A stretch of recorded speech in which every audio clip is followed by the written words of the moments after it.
It's hard to believe, but 40 years ago, a San Francisco treat was born. And no, I'm not talking about rice-a-roni. I'm talking about Armistead Maupin's column in the San Francisco Chronicle that became the world-famous books Tales of the City. Well, today we're going to talk about a lyrical version of those tales, along with some other musical offerings.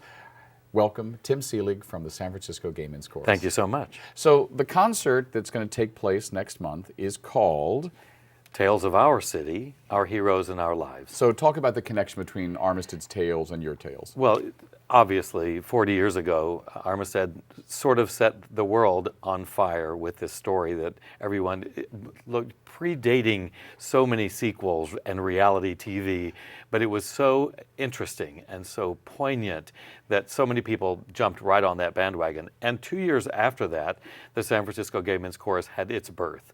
So we're looking back, we're now 38 years old, and so 40 years ago, Armistead started Tales of the City. You know, it's interesting, I never thought about that. In some way, if maybe some chorus member or whatnot reading Tales of the City in the Chronicle got the idea that now is a moment where the gay cultural sensibility is kind Absolutely. of bursting forth. There was so much that happened in those 2 to 4 years after that first article that it's really incredible what happened in that time frame, along with the birth of the chorus. So the exciting thing for us is to be able to honor Armistead and also have him speak and narrate, as well as singing the what is now the iconic Michael's Letter to Mama. Right. You know, of course, 1976, the bicentennial, the country was in the middle of the disco era. It was an exciting time to write about, you know, not realizing that soon the city was going to be engulfed in the Jonestown crisis. Correct. And, of course, the assassination of Mayor Moscone and Right. Harvey Milk, which, if I'm correct, was the first performance That is correct. of what became the Gay Men's Chorus on the steps of City Hall. That is correct. I mean, in a real way, the chorus was born out of tragedy and then became the voice of hope during the AIDS years. Well, and the they tragedy did, of that. and thank you for pointing that out. Armistead actually wrote about the San Francisco Gay Men's Chorus in the first volume. It was sort of new and fresh and exciting that this existed because it didn't happen anywhere else. There were no gay men's choruses or lesbian choruses at the time. And so because it was so very San Francisco, he actually referenced it right in the beginning of his chronicles. Huh. Now, this is the second time that Armistead has been involved in the Gay Men's Chorus. It is. He helped us celebrate the 30th anniversary, and now we're at year 38. So it's great. So what will his presence be as an author, other than inspiration in this concert? And talk to me about what you referenced just a few seconds ago, the letter home.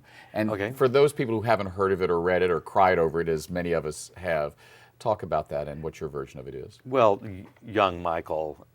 Michael Tolliver in Tales of the City. Michael Tolliver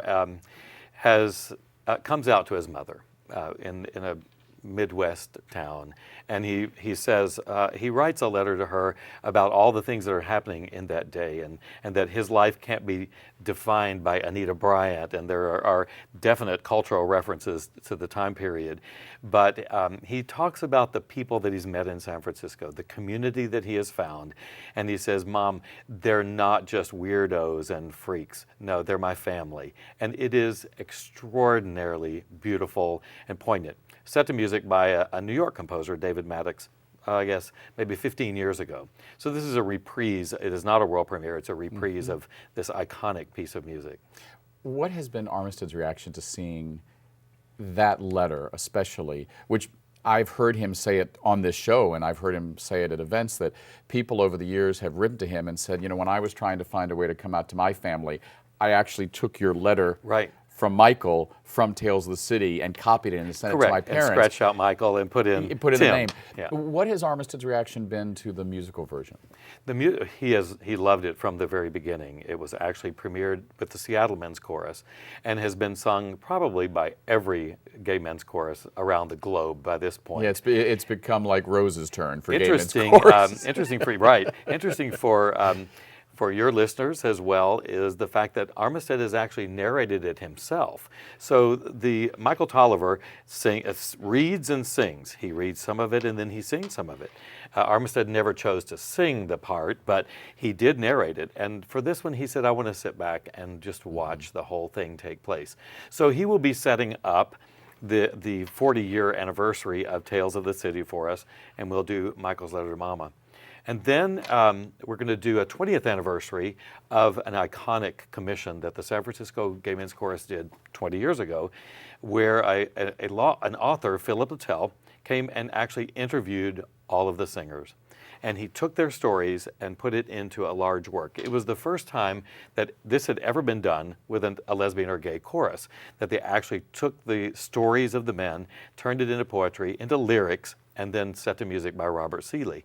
So it's the 20th anniversary of that. It's called Naked Man. It has nothing to do with being naked.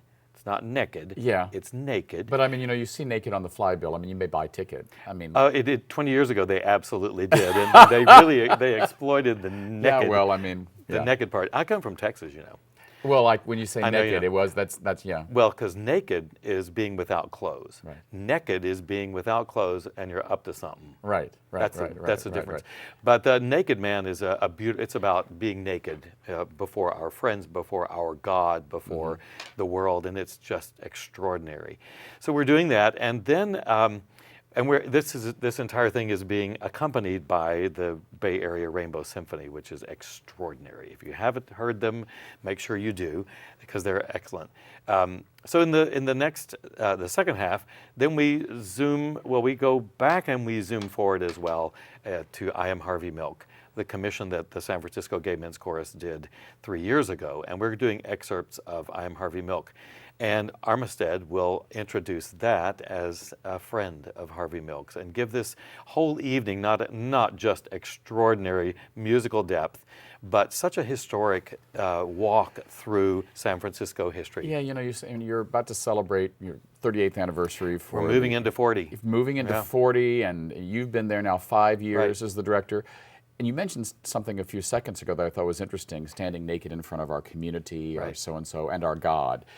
Is there still a spiritual component to the chorus? Or do you think I Absolutely. shouldn't say still, do you think there's a spiritual component to There the chorus? is absolutely a spiritual component, but not religious. We come. There's a wonderful song in Naked Man called "I Come from Good People," and it talks about the fact that there's also one called My Church, and my church is the woods and the ocean and the park, and that's my church. So that 20 years ago, there was really what I would say a reaction against religion/spirituality even. We've come so far from that point to where I think the singers, the chorus as a whole embraces all of those things. And so when someone comes in from a right-wing fundamentalist background, it's okay. They don't have to throw that out at the door, and that was the case. I've been conducting gay men's choruses for 29 years,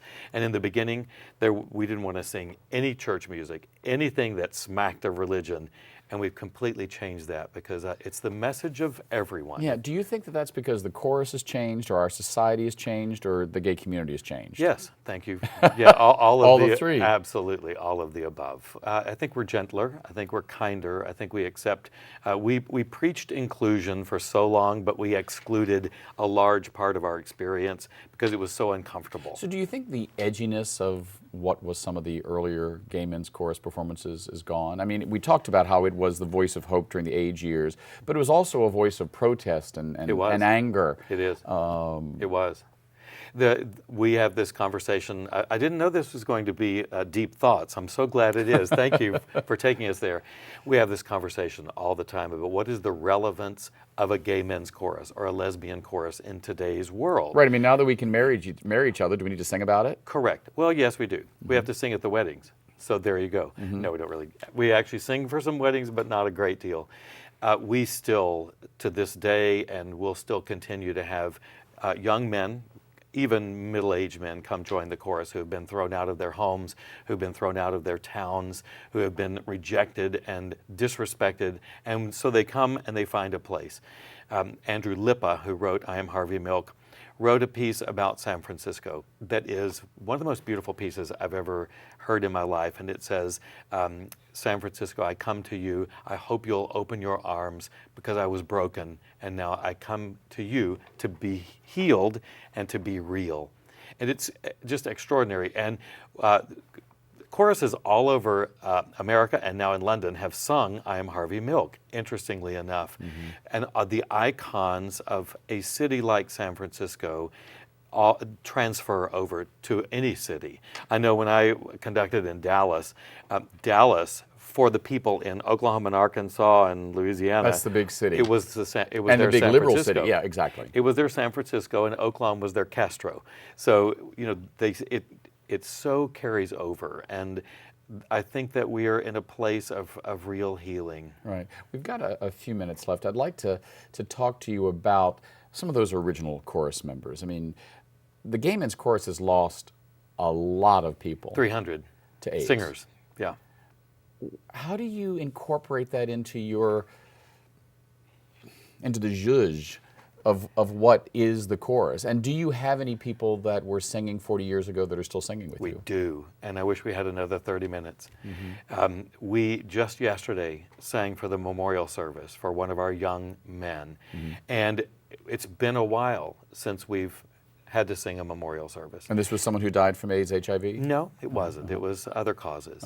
But for we have singers from 19 to 80, and we have quite a number of original members still singing after 38 years. The education component of yesterday's memorial service, because in the last 5 to 7 years, we have not been singing for memorial services. Yeah, I mean, there was a time when you couldn't go anywhere in the Castro or Not Mission without hearing the chorus singing for a memorial service. Every week. I remember that every week. Yep, every week. And the education part yesterday for the youngsters who all showed up to sing was so deep and poignant of, we're glad you didn't go through that every week, but let us tell you about it. Right. And I will just say that one of the greatest things about this experiment, the 300 singers in the San Francisco Gay Men's Chorus currently, is the fact that the 19-year-olds talk to the 80-year-olds, and the shared wisdom crosses these generational boundaries that doesn't really happen in a lot of the rest of our lives. Yeah, well, I mean, lifting one's voice in song has always been a communal experience. It sure so is. you think it is still building community? I absolutely do. And our relevance, apparently, is still as strong as it ever was. The audiences still want to come hear us sing. They love to.